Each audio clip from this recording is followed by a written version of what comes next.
Humans are on a crash course to eliminate the werewolf. Sometimes that's by plan and design, and sometimes it's by accident.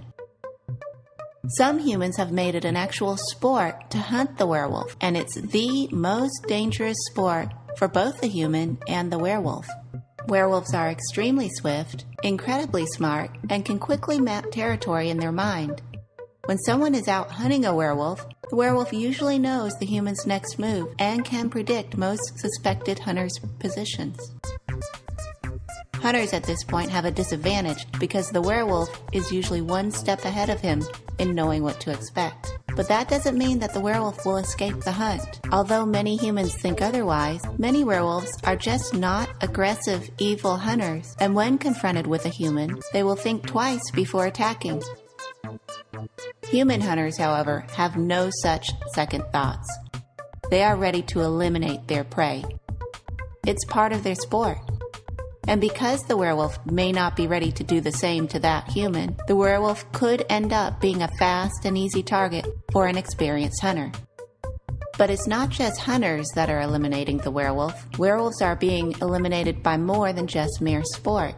Some are stalked for research, and sometimes being captured for research and experimentation is worse than being hunted.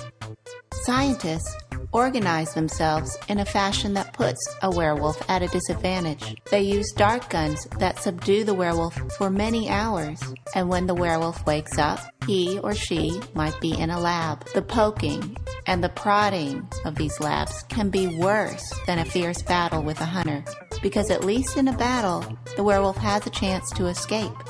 Usually, there is just nothing that a werewolf can do if he or she is caught for research. The researchers continue to inject serum into their bodies until they are done doing the research to get the information about their disease or their curse.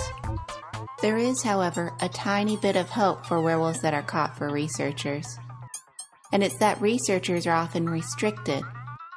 They're conducting their research under time limits, so they must fully analyze the werewolf before he or she can change back into human form. They also have restrictions against holding the werewolf in human form captive. So if a werewolf is able to change back into human form, there is a possibility that he or she might be released, assuming no more transformations take place. The agreement that scientists have with the government in capturing werewolves is pretty simple.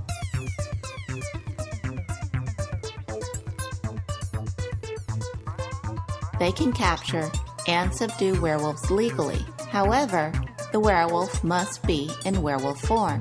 A werewolf cannot legally be caught in human form because of the difficulty to prove that the person is more than just human without holding that person in containment for a long period of time until the transformation occurs. So the research must be conducted while someone is in actual werewolf form.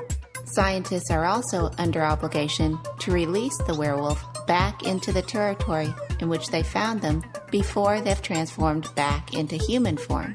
Now, although many scientists follow this procedure when studying werewolves, not all scientists follow this procedure, and some werewolves that are captured for research are never heard from again.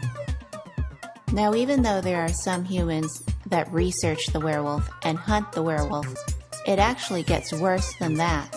There are some humans that want nothing at all to do with the werewolf, and they're after total annihilation of the werewolf. The goal of these humans is to limit the werewolf population so that eventually their numbers as a population dwindle to extinction. This form of elimination and eventual extinction is purposeful and very different from hunting a werewolf.